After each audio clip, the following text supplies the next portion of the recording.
Welcome, everyone. We have an incredibly dense, highly provocative text to get into today. We really do. But before we start parsing through all this material, take a second right now to hit that like button. Yeah, hit like and subscribe to the show. Exactly. Subscribe so you never miss out on these extensive deep dives. Because today, we are taking a truly comprehensive look at a controversial new ebook.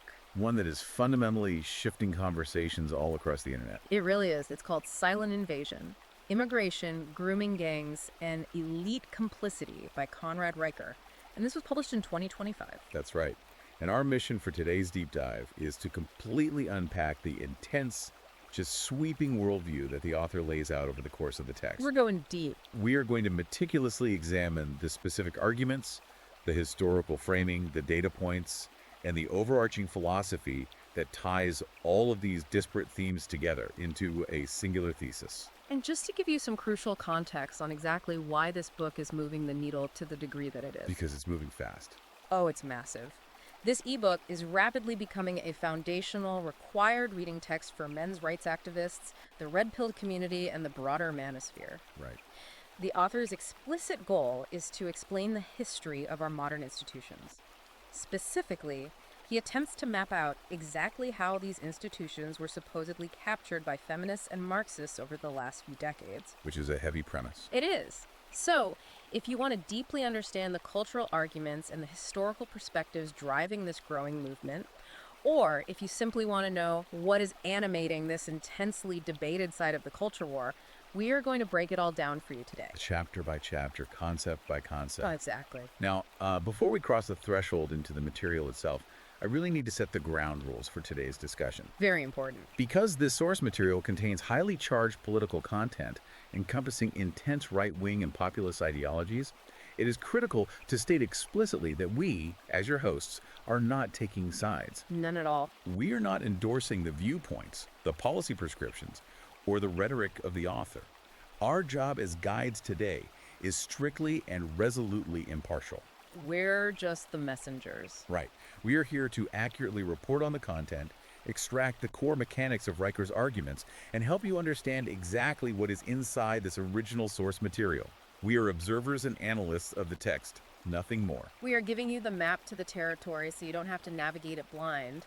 But, if you find the architecture of these ideas intriguing, or if you want to read the source material for yourself to see what all the fuss is about. To understand the history of these institutions directly from the author. Exactly. Then I highly encourage you to check out Amazon Kindle and Google Play Books to buy the ebook Silent Invasion. Highly recommend checking the source yourself. And you should absolutely follow the author at Conrad Riker at Substack to see his ongoing writings. Okay, let's unpack this. Let's do it. Starting with the very first major pillar of the book, which Riker frames around the economic disenfranchisement of the working class. He titles this section The Great Betrayal. Yeah, the opening chapters are heavily rooted in macroeconomics. Very data heavy. Very. Specifically detailing the deindustrialization of the West and the hollowing out of the American working class. But what makes Riker's approach distinct is his framing. Right. He does not treat globalization as an accidental, inevitable byproduct of free markets or technological advancement. No, he doesn't. He frames it as a deliberate, calculated betrayal, a form of class warfare committed by those in power against their own citizens. He hits you with this stark mathematical contract right out of the gate to anchor the reader. The UAW stat. Yeah, the UAW stat. He points out that in 1980, a United Auto Workers Union member made $28 an hour when adjusted for modern inflation. Okay. Today. That exact same equivalent role makes $18.50. Wow. And Riker writes this line, he says, "That's not a typo, it's a tombstone." That is a punchy line. It sets the tone completely. And he doesn't just stick to the abstract numbers. He grounds this in visceral, boots-on-the-ground reporting. Right, he goes to Warren, Michigan. He takes the reader to Warren, Michigan, a place he describes with incredibly grim sensory details. He notes that the for leases signs outnumber working streetlights in certain neighborhoods. And he introduces a man named Joe. Joe is a third-generation auto worker. The juxtaposition Riker uses here is critical for understanding his broader point about generational decay. How so? Well, Joe's grandfather was able to buy a lake house simply by assembling Chevrolets. His father sent 3 kids to a university by tightening bolts on an assembly line. Right, the classic American dream. Exactly. But Joe's reality is entirely different. Joe tells Riker, I assemble food stamps while sitting in a bar crushing a Miller Lite can with hands that used to calibrate heavy engines. That phrase, I assemble food stamps, really stuck with me. It's evocative. It really is. What is Riker actually trying to convey with that specific interaction? Because it feels like it's about way more than just a lost paycheck. What's fascinating here is how Riker uses Joe's story to introduce his overarching concept of the corporate welfare aristocracy. The corporate welfare aristocracy. Yes. When Joe says he assembles food stamps, Riker is highlighting the loss of intergenerational pride and dignity, not just capital. Okay. He defines this corporate welfare aristocracy as a highly insulated cabal of CEOs, politicians, and activist investors who have engineered a system entirely insulated from risk. Heads they win, tails you lose. Precisely. They privatize all the financial gains during the boom years, and they socialize all the devastating losses during the busts, forcing the taxpayer to foot the bill. And he points to the General Motors bailouts as the ultimate unforgivable example of this dynamic, right? He does. He notes that GM took $50 billion in taxpayer bailouts during the financial crisis. $50 billion? $50 billion. The working class essentially floated the company.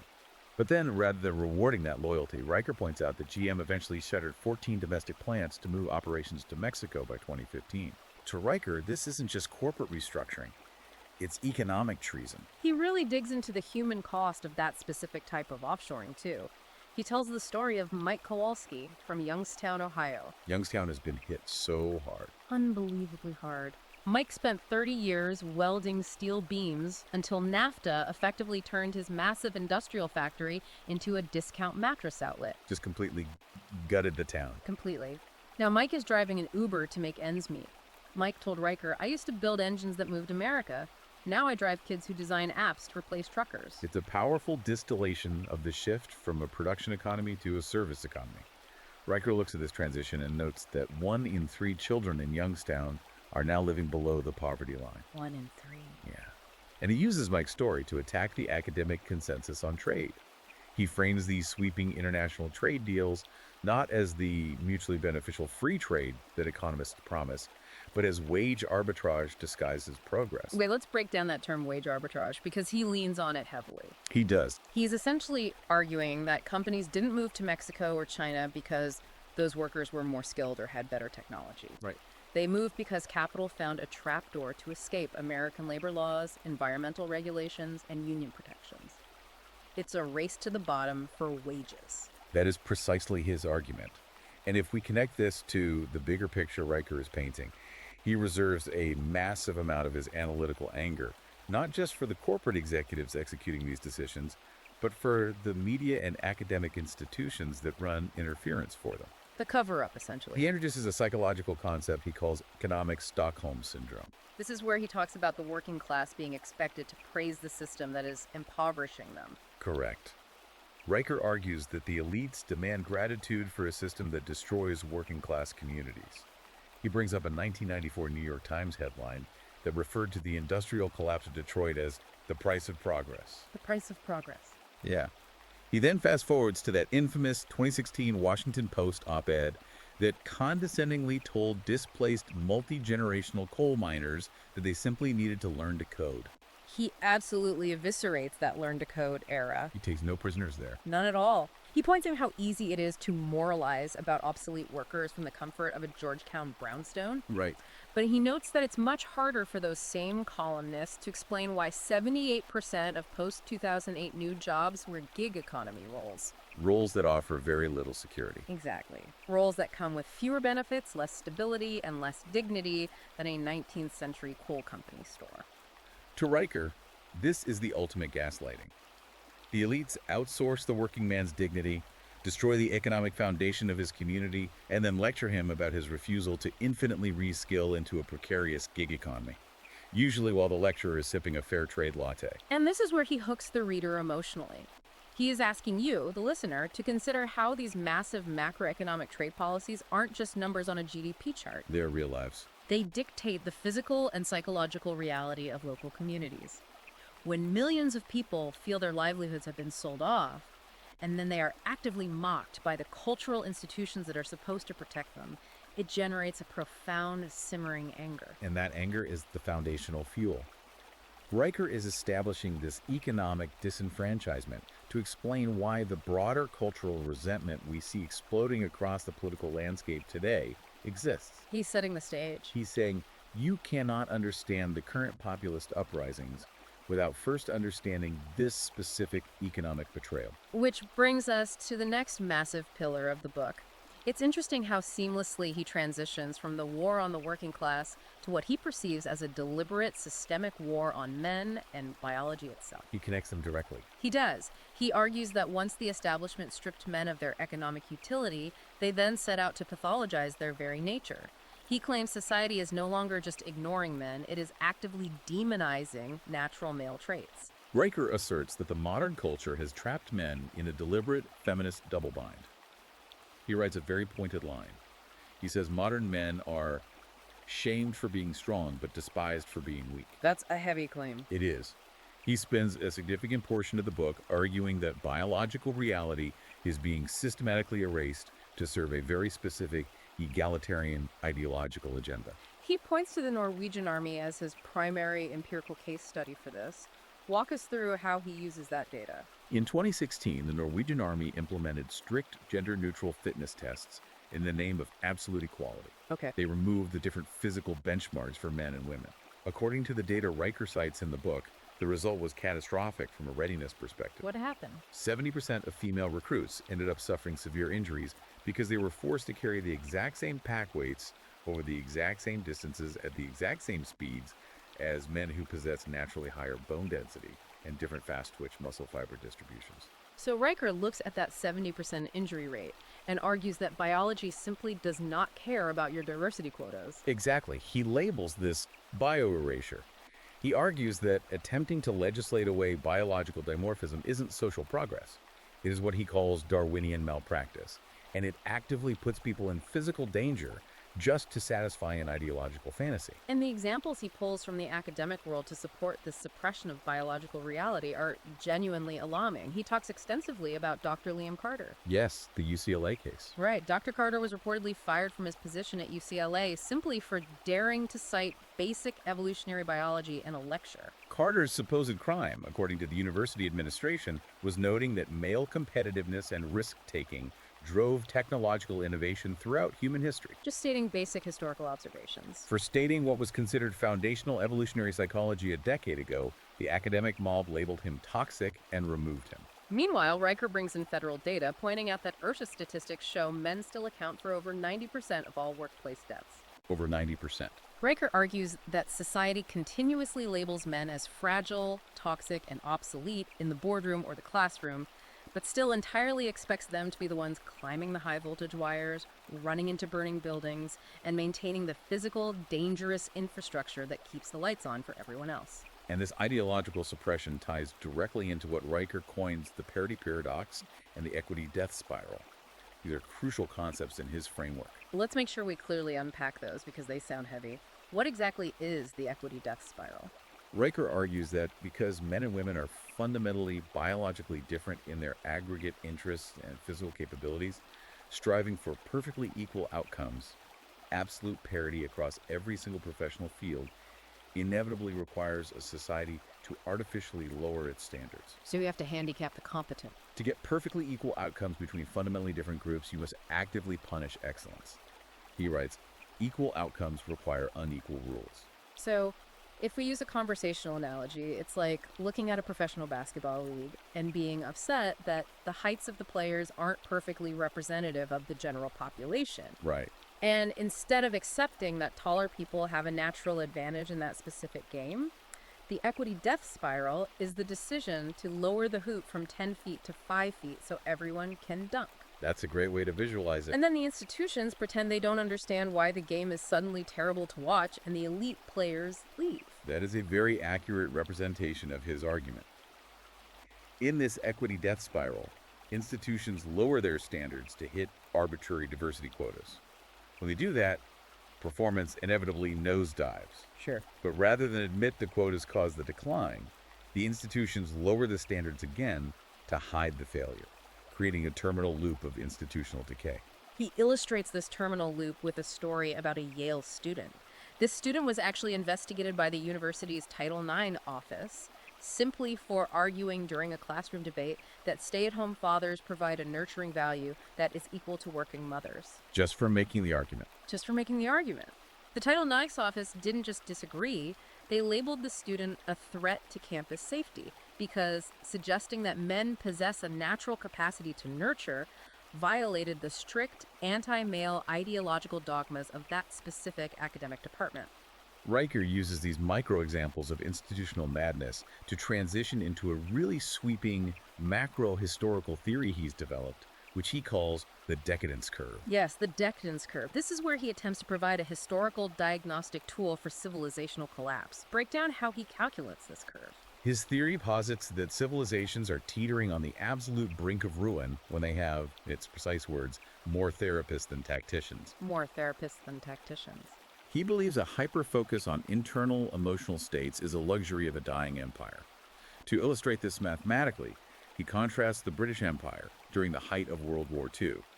He notes that in 1944, the British military had a ratio of roughly one psychiatrist for every 10,000 combat troops. And he compares that to the modern U.S. Army today. Correct. He claims the modern U.S. Army now operates with a ratio of one behavioral health specialist or therapist for every 47 soldiers. One therapist for every 47 soldiers compared to 1 in 10,000. The contrast is staggering. Riker points to that modern ratio and says the inevitable result is a generation of leaders more adept at diagnosing their own microaggressions and emotional traumas than actually defending a physical perimeter. He contrasts this Western obsession with emotional vulnerability against harsh geopolitical realities. He brings up a story from the early days of the Ukraine conflict, noting that heavily outnumbered, sleep-deprived men armed with anti-tank missiles managed to hold the city of Mariupol for 82 grueling days against Russia's entire southern command. Incredible resilience. He holds up that raw, unapologetic grit and then immediately juxtaposes it with a gender studies department at Berkeley. Right, the Berkeley story. He points out that this specific department issued a fiery, combative solidarity statement regarding the conflict in Gaza. Very brave on paper. Exactly. But when actual protesters showed up in their building, the faculty literally locked their doors, hid under their desks, and called the police they normally advocate defunding. The irony is pretty thick. Riker uses this to deliver one of the coldest lines in the book. He says, "Weakness is a buffet, and tyrants are always hungry." It's a highly provocative framing meant to shake the reader. He's essentially arguing that this ideological focus on therapeutic language, combined with the relentless pathologizing of traditional masculinity, isn't just an annoying cultural quirk. It is creating systemic, fatal weakness at a national security level. He is challenging you, as the listener, to reflect on your own environment. Look at the modern corporate workplace. Look at the educational institutions you interact with. Have you observed this overwhelming pressure to conform to what Riker describes as an anti-male, overly therapeutic corporate diversity, equity, and inclusion culture? He thinks it's everywhere. He maintains that tolerating this isn't just about playing along to keep your job. It is a precursor to civilizational suicide. And that concept of civilizational suicide bridges us directly into some of the most explosive chapters in the entire text. The immigration chapters. Riker claims that the exact same elite class who offshored the industrial economy and demonized natural masculinity are now engaged in their final project, actively importing what he calls unassimilable cultures into the West, and then leveraging the corporate media to scrub the resulting societal friction and crime from the public record to protect their progressive narratives. This is where he explicitly connects local, street-level crime to abstract globalist policy. He argues that mass, unregulated immigration is not a humanitarian effort born of compassion. Not according to him, no. He claims it is a deliberate, cynical strategy by elites to acquire an endless stream of cheap labor, fracture organic national unity, and create a divided, low-trust population that is much easier to control.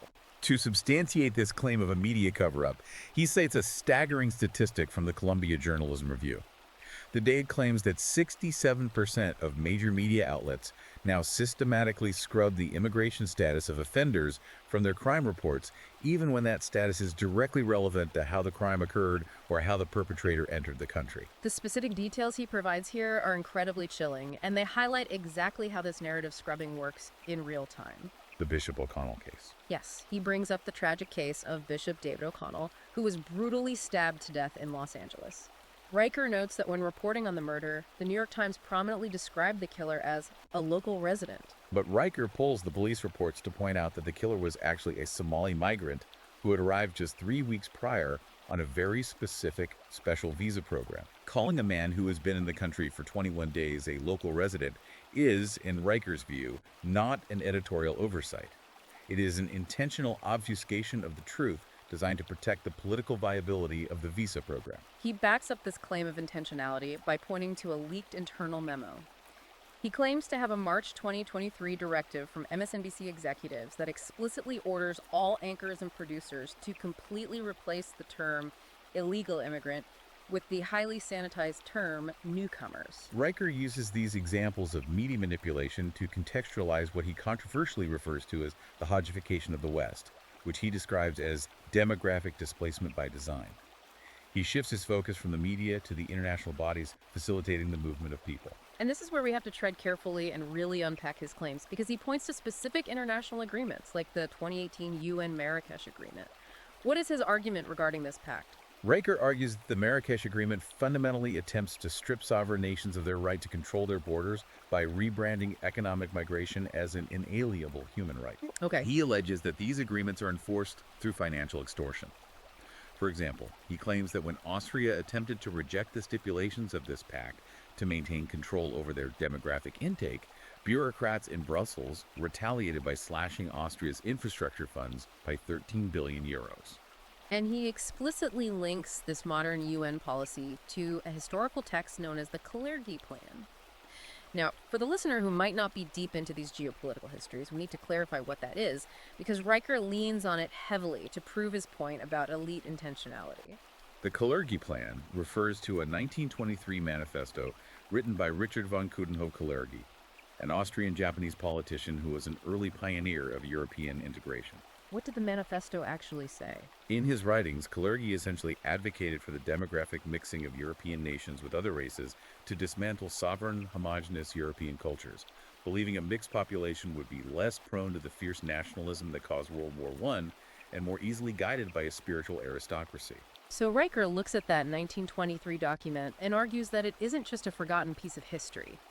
He says today's UN migration policies and the financial punishments for nations that resist them read like a direct, step-by-step continuation of that exact playbook. Precisely. He is asserting that the displacement is a feature, not a bug, of the elite agenda. And he argues that the consequences of this forced integration are devastating for the working class, who actually have to live with the FIOP. Right.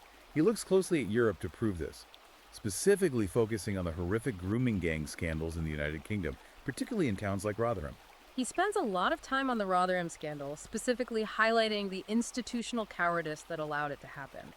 He discusses Dr. Emma Webb, a British sociologist who investigated the data. She took a lot of heat for that. She was aggressively grilled and essentially put on trial by BBC journalists simply for noting the empirical fact that 84% of the grooming gang convictions in Rotherham involved men of Pakistani heritage. Riker argues that her real offense wasn't poor methodology. Her offense was pointing out that cultural relativism gets teenage girls raped. He argues the network desperately tried to label her findings racist to protect the multicultural narrative. Riker asks a highly provocative rhetorical question in the text. He asks, since when did a perpetrator's ethnicity grant them immunity from criminal statistics? He makes the point that the police and social workers in Rotherham knew exactly what was happening for years, but they were so terrified of being labeled Islamophobic or racist by the media and the political class that they allowed thousands of working class girls to be victimized. It's a damning accusation. To Riker, this is the ultimate proof that the elite class values their progressive ideology far more than the physical safety of their own citizens. But what's crucial to understand here is the counter-reaction. Riker believes this elite complicity and relentless media censorship is completely backfiring. The Streisand effect? Basically, yes. He argues that when legacy institutions like NPR, the BBC, or the New York Times bury facts to dodge political blowback, they don't actually kill the truth. People aren't stupid, they notice the omissions. Instead, this censorship fertilizes the massive explosion of alternative media. He brings the receipts for this, too. He notes that public trust in independent outlets has surged 40% since 2016, while trust in legacy media has cratered.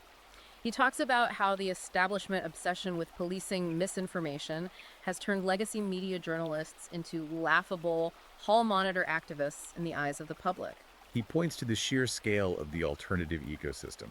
He brings up Joe Rogan's famous 2019 interview with Tim Pool and Twitter executives, where 15 million people listened to them dissect YouTube's censorship playbook for 3 hours. He says that is 15 million people actively choosing raw, unscripted, highly detailed conversations over the sanitized, meticulously manicured corporate narratives of CNN or MSNBC. People want the raw conversation. They do.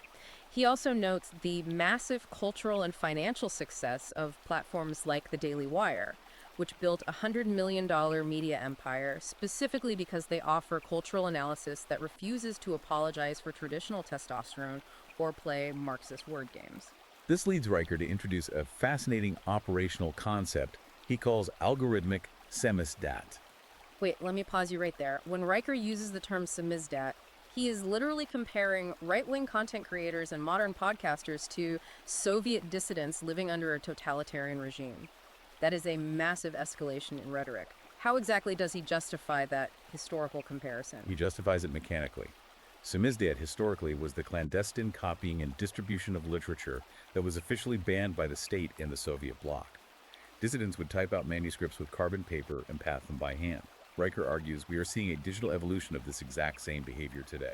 Just on a different medium. When massive tech platforms like Spotify, YouTube, or Twitter try to nuke accounts or algorithmically shadow ban right-leaning content, the creators don't disappear. They adopt Cold War, underground tactics. He gives a really technical example of this. He talks about how the controversial account Libs of TikTok would use Morse code embedded in thumbnail hacks or slightly misspell trigger words using Cyrillic alphabet characters, specifically to bypass the algorithmic shadow bans and automated censors. It's digital resistance using guerrilla tactics. And that is the core of his samizdat comparison. The state, or in this case the tech monopolies acting as proxies for the state, attempts to suppress the information, and the population immediately invents clever, decentralized ways to route around the censorship. Here's where it gets really interesting, because Riker argues that this exact same dynamic of suppression and rebellion is playing out in our educational institutions. Riker shifts his focus from the media to the classroom. He claims that schools and universities are no longer places of scientific inquiry, rigorous debate, or historical education. Instead, they have become sites of cultural arson and outright indoctrination. Riker is unsparing in his critique of modern academia. He doesn't view it as an educational system that has simply lost its way. He describes it as a rigid, highly punitive religious cult. He outlines the theology of this cult, which he calls the woke trinity. Break down the theology of the woke trinity for us. In this new secular religion, the victim is the oppressed identity, possessing unquestionable moral authority. The savior is the activist clergy, the DEI administrators, and progressive professors who enforce the rules and collect the tithes. Okay, and the third? And the heretic is anyone, whether student or tenured professor, who dares to ask for evidence or question the dogma. In this system, dissent isn't debated, it is aggressively excommunicated. He argues that in the modern university, truth must literally kneel to dogma. The anecdotes he pulls to prove this institutional capture are startling, and he starts at the primary school level, showing how early this begins. He points to a major Virginia textbook publisher that quietly rewrote their history curriculum, entirely replacing Thomas Jefferson with Marsha P. Johnson, a transgender activist. Riker's analysis of this swap is pointed. He notes that while Jefferson's historical flaws and contradictions are well documented and worthy of critique, he authored the Declaration of Independence, which provided the philosophical framework for modern human rights. Right. Conversely, Johnson is framed in the new textbook as a pioneer of democracy, primarily for allegedly throwing bricks at police officers during the Stonewall riots. Riker argues this isn't an update to history. It is an intentional inversion of values, teaching children that chaotic grievance is more valuable than monumental creation. He also talks about a Texas school board that removed Ernest Hemingway's classic novel, The Old Man and the Sea, from their required reading list. Why would they remove Hemingway? Their stated reason. They labeled the book's depiction of stoicism and solitary grit as toxic masculinity. And what did they replace it with? Genderqueer, a highly controversial graphic novel that contains explicit depictions of oral sex. Riker looks at this and says they are quite literally trading timeless wisdom for fleeting ideological whim. But the rot, according to Riker, reaches its absolute zenith at the university level.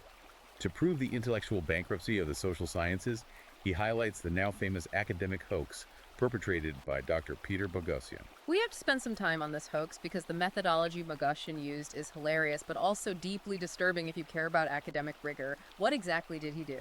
Boghossian, who was a philosophy professor at the time, wanted to empirically expose the lack of rigorous peer review and the total ideological capture of fields like gender and grievance studies.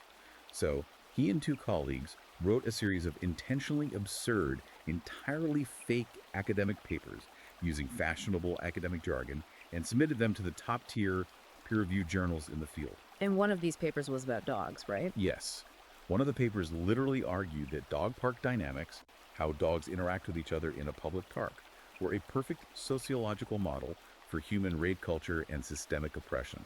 They used phrases like canine performative masculinity and argued that men could be cured of their toxic traits by being treated like dogs on a leash. And the journals actually published it. The top peer-reviewed journals in the country read that and said, yes, this is excellent science. They did. And Riker points out the critical lesson here. The journals published it not because the data was real or the methodology was sound, the data was completely fabricated, but because the conclusions felt true to the deep-seated ideological biases of the reviewers. It confirmed their worldview that masculinity is inherently toxic. When the hoax was revealed, it humiliated the academic establishment. Boghossian eventually resigned from his university, stating his institution had made it clear they preferred social justice to actual truth. It was a massive scandal. Riker uses this entire saga to declare that peer review in these specific fields is no longer a scientific process, it's just a confession booth for grievance studies. If you confess the right sins against the patriarchy, your paper gets published regardless of the facts. But Riker doesn't just dwell on the darkness and the institutional rot. He spends considerable time highlighting the organic pushback. He documents an incredible underground resistance forming among parents, teachers, and exiled professors who refuse to accept this paradigm. The scenes he describes here feel like something out of a dystopian novel. He interviewed a former Harvard philosophy professor who was effectively exiled from mainstream academia for flatly rejecting administrative mandates to decolonize his silliness. This professor refused to remove classic Western texts just because they were written by European men. Now, Riker reports, this professor teaches Aristotle's Nicomachean Ethics to a dedicated group of former students in the damp basement of a Brooklyn laundromat. What an image. Riker beautifully describes the scene, the rhythmic mechanical sound of the commercial dryers masking their fierce underground Socratic debates about virtue and objective truth. It's a powerful, almost romantic image of intellectual rebellion. Riker also details something called the Midnight Academy, operating in Portland, Oregon. This is a sprawling homeschool network created by parents who were finally fed up with the public school system teaching their young children that biological sex is merely a fluid spectrum. To counter this, these parents went to extraordinary lengths. They actively scoured the internet to source vintage biology textbooks printed before 1987. Books that still definitively and unapologetically label humans as male and female based on observable chromosomal genetics. They just bypassed the new books entirely. Exactly. Riker notes their enrollment tripled in just 2 years. He defends these parents, stating they are not right-wing reactionaries, they're simply biological realists trying to protect their children from state-sponsored dilution. He also brings up these math freedom groups operating across 22 different states. These are grassroots parent groups fighting back against what CNN recently applauded as inclusive math or social justice math. Riker points out the devastating empirical data showing that boys' math proficiency plummeted by 18% in the specific school districts pushing these highly politicized math programs. Riker's commentary on this is sharp. He says that telling a 10-year-old boy there is no objectively right answer to 8 times 7, that the demand for a correct answer is somehow rooted in white supremacy, is like handing him a participation trophy and a dunce cap simultaneously. It just destroys objective reality. It destroys his ability to logically structure the world.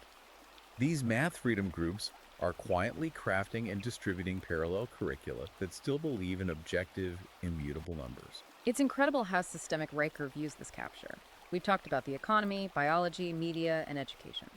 Which brings us to the next massive target in his crosshairs: climate colonialism and elite hypocrisy. Having tackled those other institutions, Riker sets his sights on the global environmental movement. But he completely reframes the narrative. He refuses to call it environmentalism or green energy. He rebrands the entire global agenda as climate colonialism. His core thesis in this section is that Western green policies are effectively castrating Western industrial and economic competitiveness, all while handing a massive, unearned free pass to authoritarian regimes who have no intention of lowering their emissions. He grounds this geopolitical argument in a very personal story. He tells us about Dave Briggs, a roughneck oil worker from Texas who lost his six-figure job in 2022 because his energy company buckled under regulatory pressure and moved its heavy manufacturing operations to Shenzhen, China. Dave points out the sheer absurdity of the situation to Riker. Dave's so-called dirty American job, which operated under strict EPA scrubbers and environmental protections, got outsourced to a country that burns raw, unmitigated coal. So it's not even helping the environment. No, the global emissions didn't go down, they actually went up because the production moved to a dirtier jurisdiction. The only thing that was destroyed was Dave's livelihood. And Riker backs Dave's anecdote up with hard geopolitical data. He notes that China built 43 new massive coal power plants last year alone. That is more than America's entire active coal fleet. And China is now outputting 27% of total global emissions. Yet Riker points out the staggering hypocrisy and elite complicity surrounding this reality. He claims the Biden administration deliberately waived solar tariffs, effectively handing the Chinese Communist Party a billion-dollar monopoly on green tech, while U.S. manufacturers were forced to fire their domestic workers because they couldn't compete with Chinese slave labor. He takes aim at the cultural icons of the movement, too. He points out that climate activists like Greta Thunberg constantly praise Beijing's distant, completely unverifiable climate pledges for the year 2060, while totally ignoring their current unfettered pollution. Riker argues this proves the movement isn't actually about saving the Earth, it's a geopolitical wealth transfer. Shifting the power. It's about shifting industrial power and pollution to dictatorships while destroying Western sovereignty from within. And we must pause to recognize the severe human cost he details here, because it is heartbreaking, and Riker uses it to anchor his political outrage. He brings up the story of Jim Thompson, a multi-generational farmer in Iowa who tragically committed suicide. Yes, that story is incredibly heavy.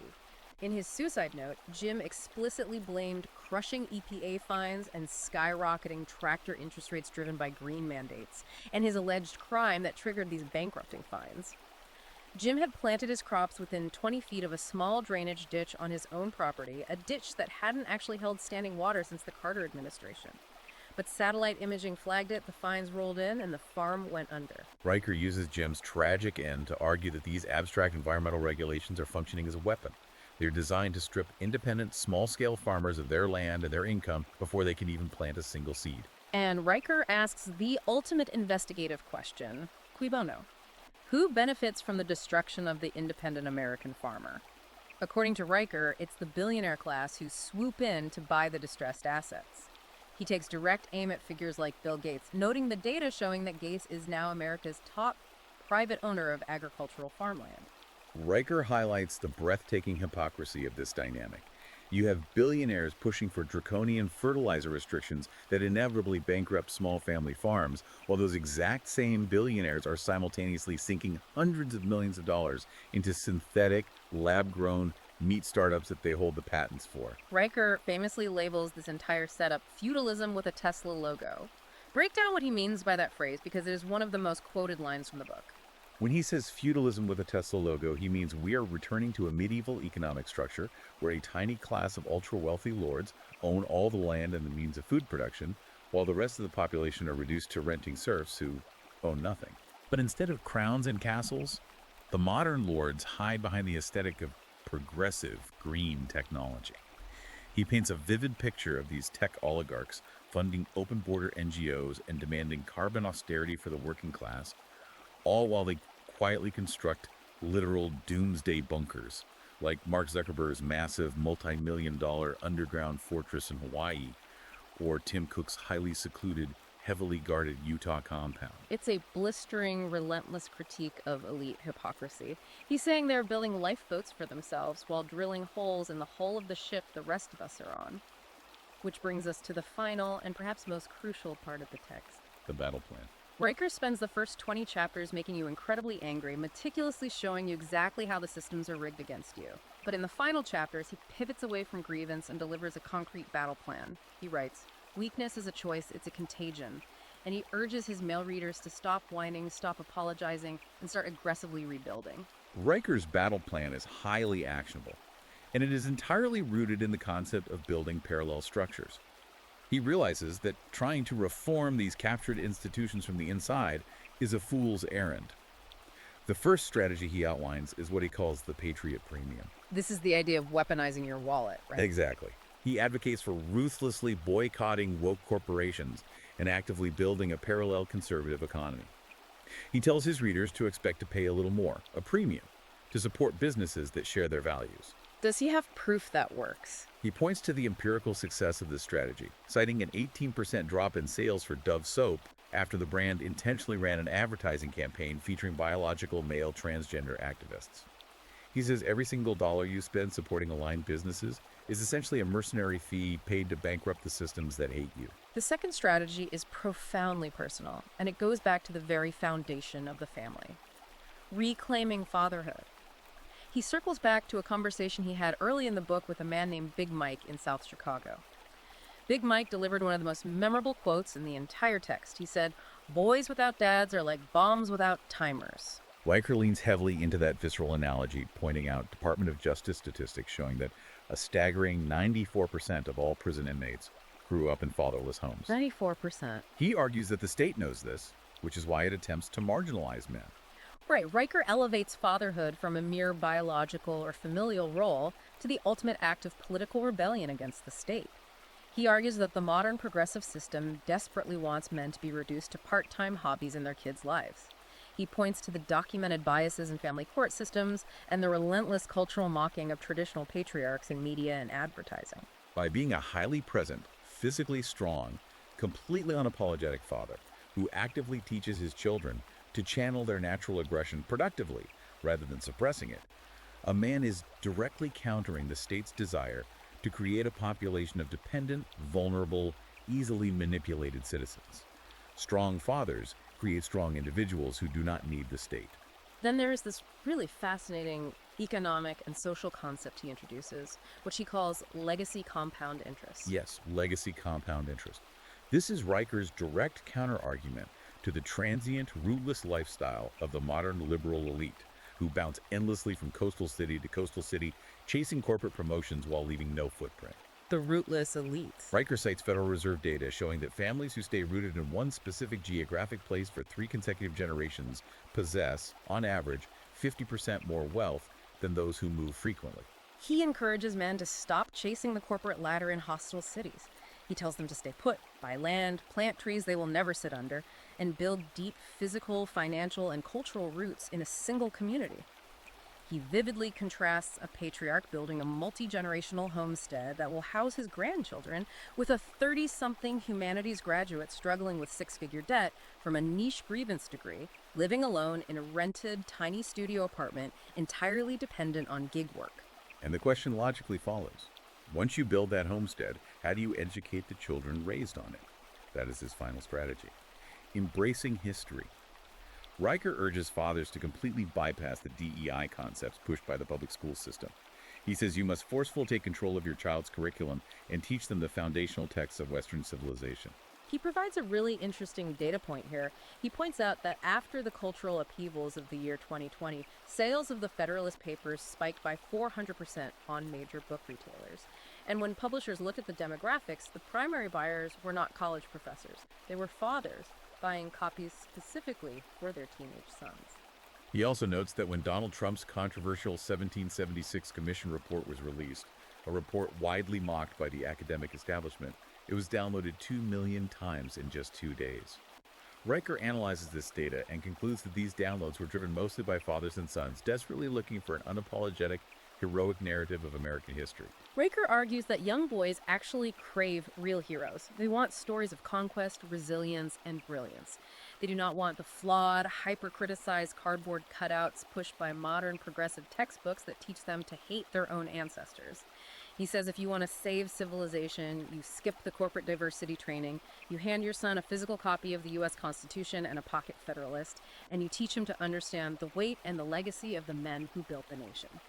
In the end, his blueprint is a total, uncompromising rejection of the modern progressive framework.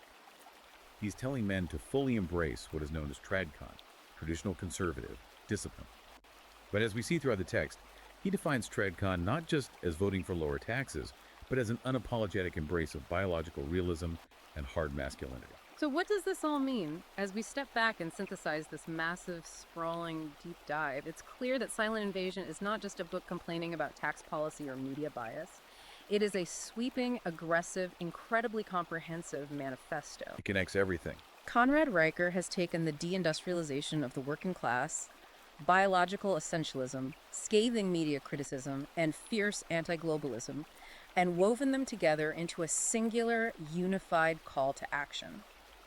It is a highly specific blueprint engineered directly for the manosphere and for conservative men who feel profoundly betrayed by the modern world. And as we wrap up this extensive analysis, I want to reiterate and remind you, the listener, of our specific role here. We have spent the last hour extensively detailing Riker's highly charged arguments, unpacking his provocative data points, and analyzing the mechanics of his combative worldview. We covered a lot of ground. However, our show remains an impartial observer of these intense cultural battlegrounds. We've laid out his case in detail so that you can understand the exact architecture of the arguments currently animating this powerful movement, without endorsing the policies or the rhetoric ourselves. Absolutely. We are just providing the map so you can understand the terrain of the modern culture war. But I do want to leave you with a final, broader, and perhaps deeply unsettling question inspired by the text we just analyzed. Riker's ultimate goal, his stated victory condition, is to encourage millions of disaffected people to completely sever their ties with mainstream society. He wants them to build entirely parallel economies, parallel schools, parallel media ecosystems, and parallel fortified communities. If books like this succeed in that mission, can a modern nation state actually survive when its opposing factions no longer share a baseline reality, a common historical narrative, or even a single trusted shared institution? Wow.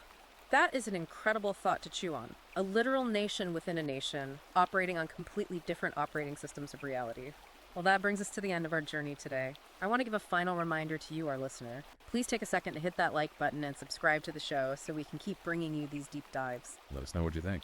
And again, if you want to explore these intense arguments in their raw, original form and understand the history of these institutions from the author's perspective, you should definitely check out Amazon Kindle and Google Playbooks to buy the ebook Silent Invasion. And be sure to follow the author at Conrad at Substack. Thank you so much for joining us on this intense exploration of the source material. We will see you next time.